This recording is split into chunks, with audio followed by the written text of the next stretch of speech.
물론 여긴 국민 라디오.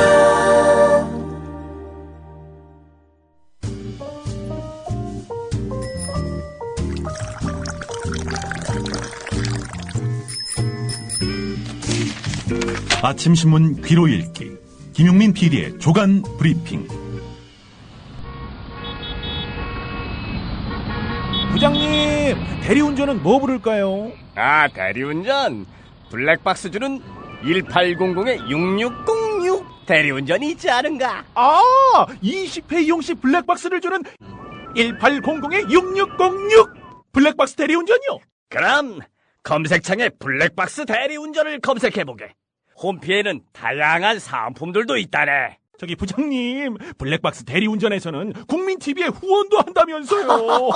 자네도 블랙박스도 주고 후원도 하는 1800-6606 이용하게. 역시 대리운전은 1800-6606. 네, 6월 23일자 주요 조간신문 기사 살펴보겠습니다. 김용민 PD의 조간 브리핑입니다. 어서 오십시오. 네, 안녕하십니까. 아무래도 주말 사이에 벌어진 총기 사고 관련 예. 뉴스가 좀 많이 눈에 띕니다. 네, 총기 난사 사고가 또 발생했습니다.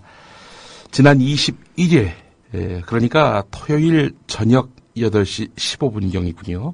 동부전선 일반 전초, 이른바 GOP라고 불리는 곳에서 주간 근무를 마치고 복귀하던 임모병장, 전역을 3개월 앞둔 시점에 임모병장이 부대원들에게 수류탄 한 발을 터뜨리고 실탄 10여 발을 발사해서 5명이 숨지고 7명이 다치는 참사가 빚어졌습니다. 예. 임 병장은 무장한 채 탈영해 군과 총격전까지 벌이며 대치했고 지금도 대치 상황이 계속되고 있는 것으로 알려지고 있습니다.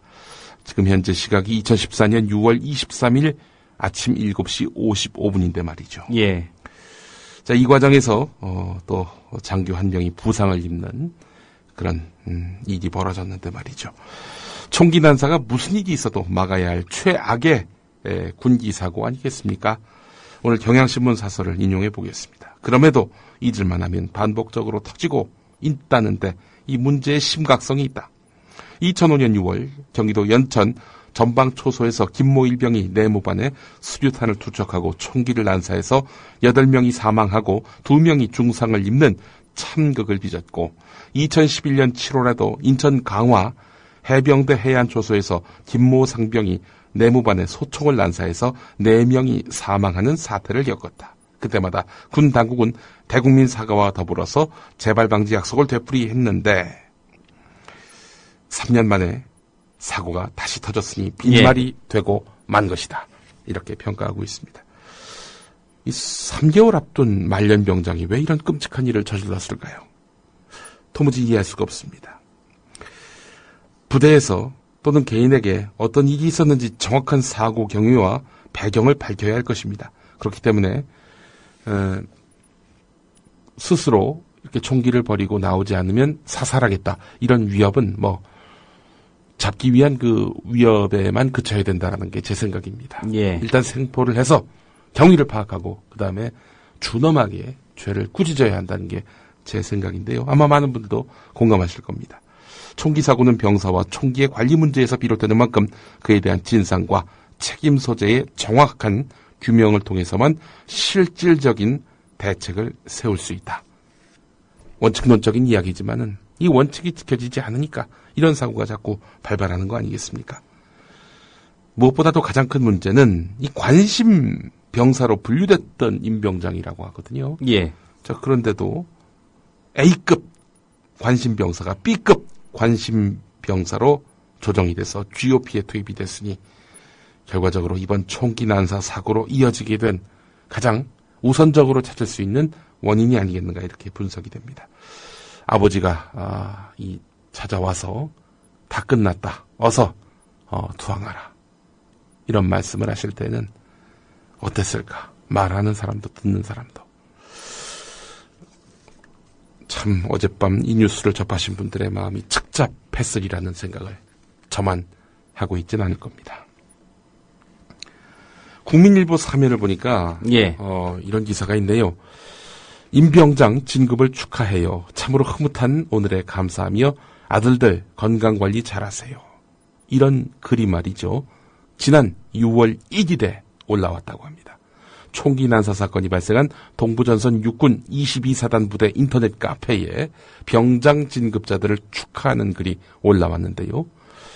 총기 난사로 5명을 숨지게 한 임모 병장도 축하를 받은 신임 병장 중에 한 명이었습니다. 자, 그런데 이 글을 쓴 분은 누구냐? 어머니입니다. 어머니. 그런데 그 어머니는 말이죠. 비극을 당한 전우의 어머니였다는 겁니다. 전우의 부모들은 험하고 외딴 곳에서 고생하는 임 병장을 자신의 아들 마냥 안쓰럽게 여겼는데 말이죠. 그런데 임 병장에게 보낸 축복의 메시지는 임 병장이 난사한 총알로 상처투성이가 되고 말았다는 겁니다. 네. 참 너무나 슬픈 일입니다. 한겨레 기사로 넘어가 보겠습니다. 다음 기사인 것 같지만 또 연관이 있습니다. 16면에 관련 기사가 있는데요. 유정복 인천시장 당선자의 인수위원회인 희망인천준비단이요. 인천시에 아시아경기대회 안전사고 대비 매뉴얼과 대책을 요구했지만은 8월 중 완성 예정이란 답변을 받았다. 이렇게 밝혔다는 겁니다. 인수위원회는 45개 나라 선수와 임원, 심판, 보도진 등 2만 3천여 명이 참가하고 국내외 200만 명의 관람객이 방문할 것으로 예상되는 국제행사인데 아직까지 안전사고 대비 매뉴얼조차 준비되지 않았다는 겁니다. 안전대책에 구멍이 뚫린 것은 안전 비전문가인 국정원장이 테러 예방을 이유로 해서 안전 총책임자 자리를 맡은 것, 여기에 그 이유가 있는 것 아니냐는 분석이 나오고 있습니다. 국정원은 인천아시아경기대회 등 지원법에 따라서 국정원장이 대테러 안전대책위원회 위원장을 맡고 실무기구인 대테러 안전대책본부에도 국정원 직원을 파견하는 등 대외 안전 관련 사항을 총괄하고 있는데요. 하지만 정보 수집이 국정원의 주 역할 아니겠습니까? 이 정보 수집이 전문인 국정원이 대테러를 제외한 안전대책과 관련해서 제대로 된 구실을 하고 있느냐라고 했을 때 그렇지 않다라는 그 지적이 더 커지고 있다는 거죠. 대형 재난사고에 준하는 사고가 발생했을 때 인천시가 책임진다 이렇게 돼 있는데 말이죠.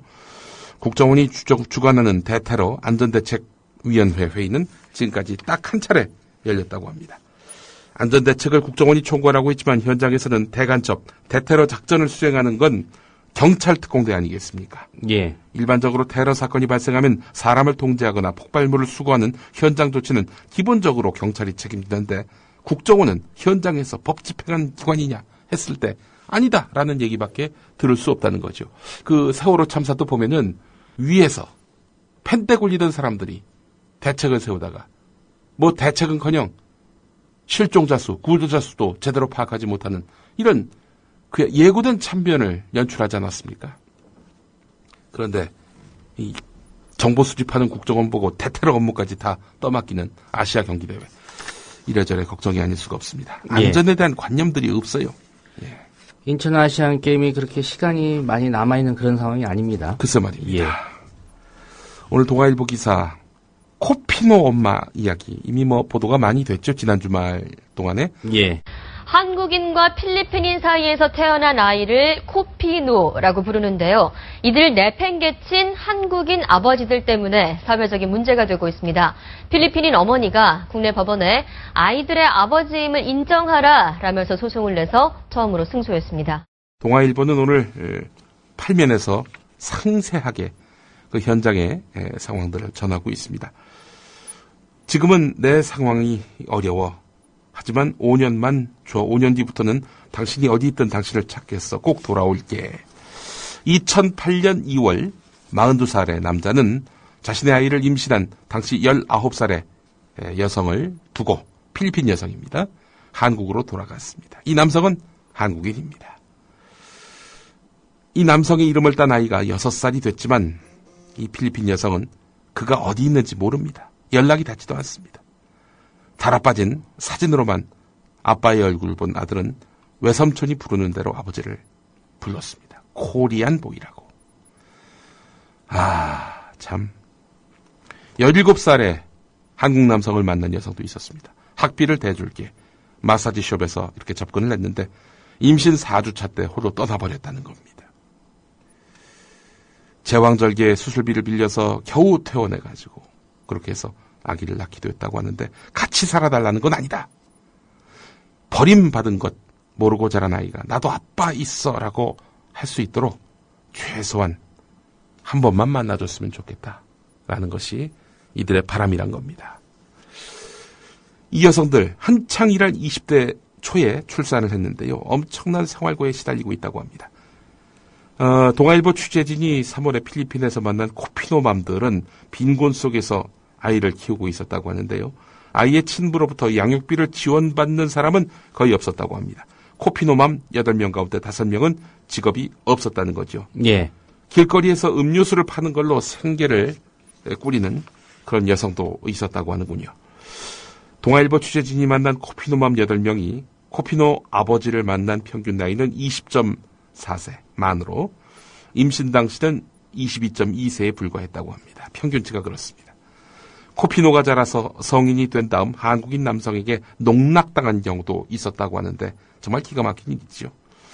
필리핀 사람 최모 씨는 고등학교 때 이모로부터 자신의 아버지가 한국인이라는 것을 들었지만 아버지가 남겨준 것은 최라는 성과 한국식 이름뿐이었다는 거죠. 이 최모 씨는 2011년 골프 여행으로 온 한국인 신모 씨를 만나서 아이를 가졌다고 합니다. 임신 8개월 때 유산했다고 하는데 말이죠. 이 코피노맘들이 소송에 나서는 이유는 절대적인 빈곤 때문입니다. 딸에게 우유 사주기도 힘들었다. 아이 아빠로부터 최소한의 양육비라도 받고 싶다.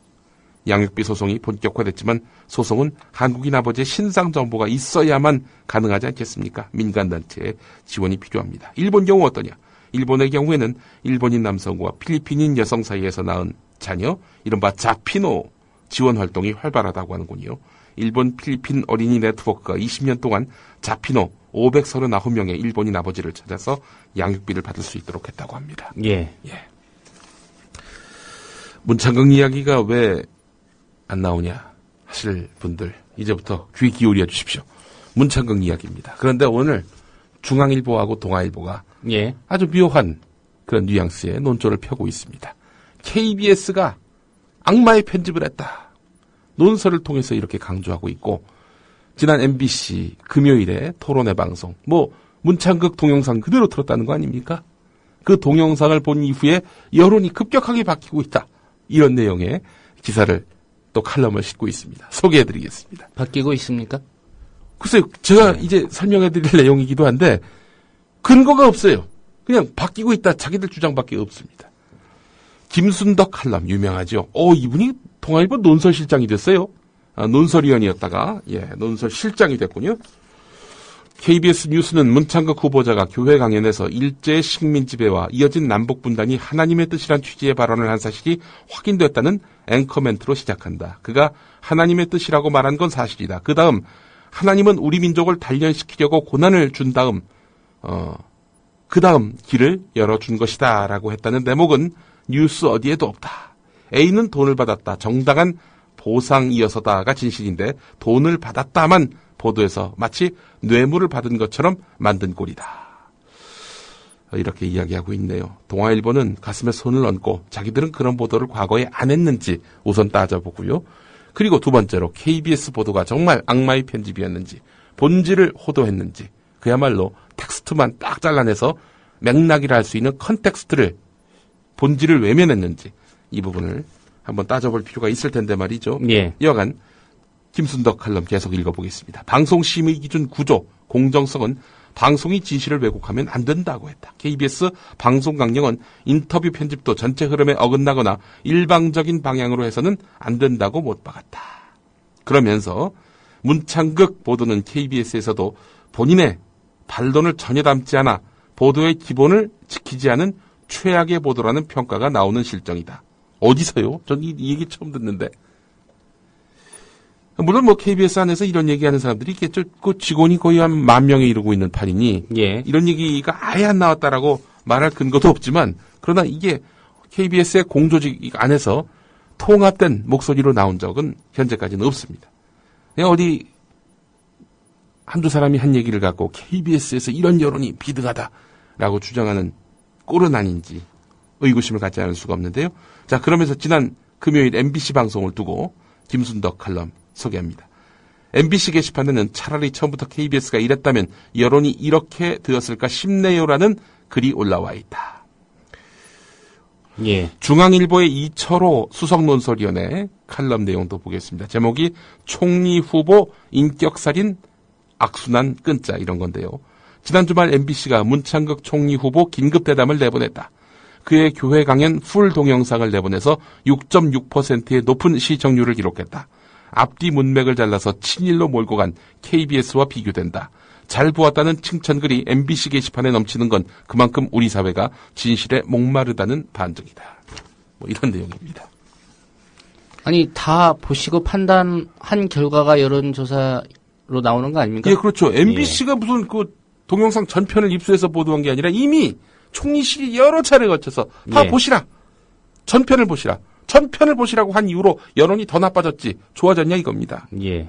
도대체 동영상, 편집된 동영상이 무엇을 왜곡했다고 말하는 것일까요? 중앙일보하고 동아일보, 이 김순덕, 이철호, 나름대로 논설위원실에서 방귀 좀 끼는 이분들한테 물어보고 싶습니다. 도대체 편집 동영상이 무엇을 왜곡했다는 겁니까? 아니, 전편을 보면은 문창극의 말이 친이디 반이디 되고 사대주의가 자주외교가 되는 겁니까? 전체 맥락을 살펴도요. 그가 친일 분단 전쟁을 합리화한 것은 달라지지 않습니다. 아니, 맥락을 떠나서 그의 심지에 박혀있는 그 말 속에 담겨있는 우리 민족의 열등함, 강대국의 우월함, 그리고 하나님이 강대국을 통해서 못난 우리 민족을 일으켜 세웠다는 그 논리가 달라집니까? 그냥 동영상 전편을 보면은 문제가 없다. 이 우파들의 논리를 만들어내는 거죠. 이 위기를 극복하기 위한. 자, 이런 가운데 유근일, 서경석 같은 이런 인사들, 이른바 원로 중진 인사로 꼽히는 482명이 문창극 총리 후보자 지명 철회하지 말고 스스로 사퇴하지 말고 인사청문회 받아야 된다. 이런 내용의 기사가 중앙일보 1면에 실렸습니다. 그리고 중앙일보 다른 페이지에 보면은 KBS의 거두절미 보도 그 후 12일 지났는데 들끓던 친일 논란이 조금씩 변화되고 있다. 문창극 후보 교회 강연 43분 방송한 다음 43분 정도 분량의 방송이 나간 다음 청문회를 열자 이 여론이 확산되고 있다는 겁니다. 그 근거가 무엇일까? 딱 하나밖에 없어요. 방송 뒤 각종 인터넷 게시판에는 그동안 욕 엄청 많이 했는데 미안합니다. 라는 등의 글이 쏟아졌다. TV조선 앵커는 과연 KBS 보도가 언론 검증으로서의 역할을 했는가에 의문이 든다. 저도 동영상 전체를 안 보고 그 보도를 인용한 측면이 있다는 점에서 반성을 하게 된다. 이거예요, 근거가. 청문회 열자는 여론이 확산되고 있다. 이 근거는 겨우 2개. 예. 흥미로운 건 뭐냐면 동아일보하고 중앙일보는 이렇게 핏대를 높이면서 문창극 명예 회복에 열을 올리는 반면에 조선일보는 여기에 전혀 호응하지 않고 있다는 겁니다. 오늘 사설 칼럼 기사를 보더라도 문창극 후보자와 관련해서 편집이 오도됐다. 진짜 오도됐으면 조선일보가 앞장서서 이 논리를 만들어내지 않겠습니까? 예. 조선일보는 침묵하고 있습니다. 오로지 중앙동아만 부채질을 열심히 하고 있는 형국입니다. 제가 봤을 때 말이죠. 진짜 문창극 후보자의 교회 강연 거의 전편을 보고 나서 이게 정말 문제가 있다라고 판단되는 것이 중론이 돼간다면은 여론이 바뀌는 것이 맞다면 그렇다면은 이런 서경석, 유근일 같이 우파 인사들 말고 중도적 신문들, 중도적 인사들이 또 입장이 바뀌어야 그게 진짜 바뀌는 거 아니겠습니까? 중도 일간지를 표방하는 한국일보는 박근혜 대통령 결단을 과감하고 신속하게 하라. 빨리 잘라라. 이렇게 오늘 사설을 실었습니다. 예. 또 한국일보 12면을 가보면은 여당에서는 문창극 씨가 버티고 있는데 참으로 우려스럽다. 이런 의견이 당내 비주류뿐 아니라 주류에서도 일고 있다. 이렇게 전하고 있습니다. 중앙일보, 동아일보하고 많이 다릅니다. 예. 이런 가운데 세계일보 일면 보도를 보니까 문창극 씨가 오늘 자진 사퇴할 것으로 보인다는 그런 기사가 실렸습니다. 문창극 후보자가 민심을 거스르고 국정 운영에 부담을 주면서까지 청문회에 나서는 것은 소명 기회를 준 박근혜 대통령에 대한 도리가 아니다라는 결심을 굳힌 것으로 안다. 문창극 후보자가. 예. 청와대 한 관계자가 이렇게 세계일보 기자에게 말했다고 합니다. 예. 형식은 어떤 형식을 취할 것인가? 조선일보 6면을 보면요. 문창극 후보자가 박근혜 대통령에게 지명 철회를 요청하고 박근혜 대통령이 이를 수용하는 중재안이 선택될 가능성이 있다는 겁니다. 문창극 후보자가 박근혜 대통령과 만나서 친일 반민족 논란에 대해서 직접 해명하면서 지명 철회를 요청하고 박근혜 대통령은 저간의 상황을 들어서 문창극 후보자에게 양해를 구하면서 지명 철회 요구를 받아들이는 방식입니다. 그러니까 지명 철회 방식으로 가되 이것은 문창극이 요청해서 예. 이런 형식을 취할 가능성이 있다라고 오늘 조선일보가 전하고 있습니다. 한편 7인회가 갑자기 주목받고 있습니다. 박근혜 대통령의 원로 자문그룹이죠. 강창희 전 국회의장, 김용갑 전 의원, 최병렬 전 한나라당 대표, 안병훈 도서출판 기파랑 대표인가요? 예. 예, 그리고 김용환 전 재무부 장관, 현경대 민주평통 수석 부의장 이런 분들이 이제 7인회 멤버들인데 지금 이야기로는 서울고 출신의 안병훈 씨, 전 조선일보 발행인을 아마 한 것으로 아는데요. 전 조선일보 부사장 임원을 지낸 안병훈 씨가 이 박근혜 대통령에게 천거한 거 아니냐 이런 이야기들이 많이 나왔습니다. 예. 김기춘 비서실장에게 이 문창극 후보자를 같은 고등학교 출신인 문창극 후보자를 추천했다는 그런 이야기가 나오고 있는데 자기는 전혀 그런 바 없다. 나는 정치에서 완전히 손을 뗐다. 라면서 선을 그었다는 겁니다. 7인회가 신문에 오르내리면서 범죄 집단처럼 얘기되고 있는데 그런 사람들이 아니다. 라면서 불만을 드러냈다고 합니다. 예. 문창극 씨가 실은 친일 발언을 한 것이 아니다. 지극히 정상적인 발언을 한 것이다.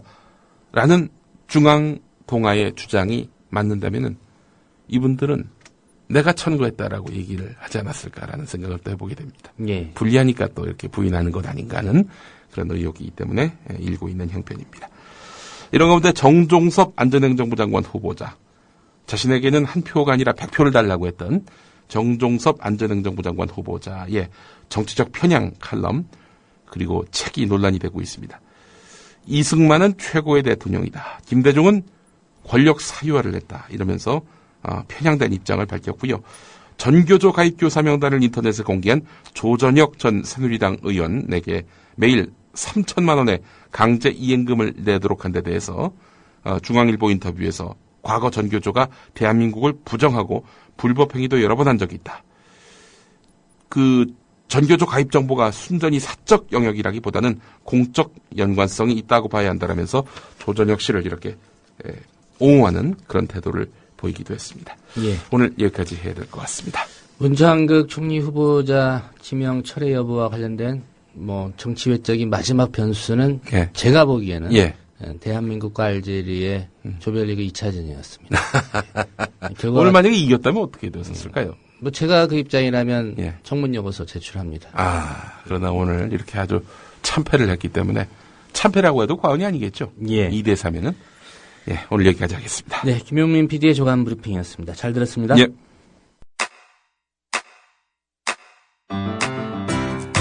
국민 라디오 지지하는 4가지 방법 아시나요?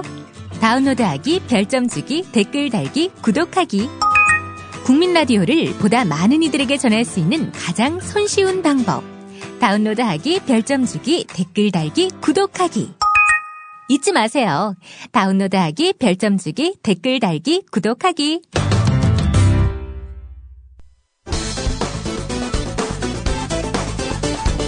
민방위 훈련 때 문창극 총리 지명자. 그 배에 내가 탈 걸. 저는 우리 딸들한테 그런 얘기했어요. 내가 탔으면 내가 몇십 명이라도 내가 구할 수 있을 거예요. 저는 해군 장교 출신이에요. 그래서 해군은 정기적으로 퇴함 훈련이라는 거예요. 그러니까 배가 이렇게 뒤집히면 어떻게 행동을 해야 되느냐 하는 걸 실제 그대로 저기를 해요. 그래서 제가 혹시 그 배에 탔었으면 내가 퇴함 훈련 내 받은 데 따라서 내가 그 애들을 좀 구해줄 수 있었을 텐데. 세월호 참사를 떠올리면서는 울컥한 표정을 짓기도. 그때 우리가 이런 훈련만 했어도 그 중고생들을 그렇게 고등학생들을 죽이지 않았을 겁니다. 지금 세월호 때 그 선원들이 우리 선원들이 진짜 한 번이라도 그런 퇴함 훈련을 했다면 세월호 당시 퇴함 명령만 빨리 내렸어도 큰 피해를 막을 수 있었다는 한국잠수산업연구원 정용현 원장의 YTN 인터뷰. 배가 보건력이 안 생기고 또 충돌해서 침수가 되고 또 어떤 이 선박에서 배가 깔아앉게 되면은 태암병 분황 같은 경우는 나름대로 비밀 장비도 있고 변기도 있기 때문에 태암 장비가 아주 철두철미합니다. 그 훈련을 많이 합니다. 상선에서 이런 훈련을 많이 하는지 모르겠는데 나름대로 태선 준비가 절차가 있습니다. 국제적으로 IMO 이런 규정에 따라서 태선에 대한 나름대로 매뉴얼이 있습니다. 절차가. 그런 내용은 않고 배가 이렇게 기울어지는 9시 26분 벌써 배가 완전히 이런 상태에서 퇴출하면 구조됩니까? 하는 이야기인데 아까 말씀드린 대로 정상적인 선장의 자격을 갖고 있는 사람이라면 이런 상황에서 벌써 퇴선을 해도 한참 먼저 했어야 되고. 한편 박근혜 대통령 관련 소식. 네, 현재로서는 문 후보자가 대통령의 메시지를 받은 뒤에 직접 사퇴를 밝히는 것이 유력하다. 이런 분석이 여권에서 나오고 있습니다. 문 후보자가 지난 며칠 동안 적극 해명에 나섰지만 이 역시 여론을 돌리겠다는 것보다는 본인 역시 청문회까지 갈 가능성이 적다고 보고 있기 때문에 억울하다고 느낀 부분에 대해 소명하겠다. 이런 것으로 여권은 파악하고 있는데요. 때문에 대통령의 메시지가 전달되면 스스로 사퇴 의사를 밝히지 않겠냐는 겁니다. 저는 해군 장교 출신이에요. 그래서 해군은 정기적으로 퇴함 훈련이라는 거예요. 그러니까 배가 이렇게 뒤집히면 어떻게 행동을 해야 되느냐 하는 걸 실제 그대로 저기를 해요. 그래서 내가 퇴함 훈련 내 받은 데 따라서. 그러면 박근혜 대통령 이렇게 메시지를 전하면 되겠네요. 문창극 장교 퇴함하세요.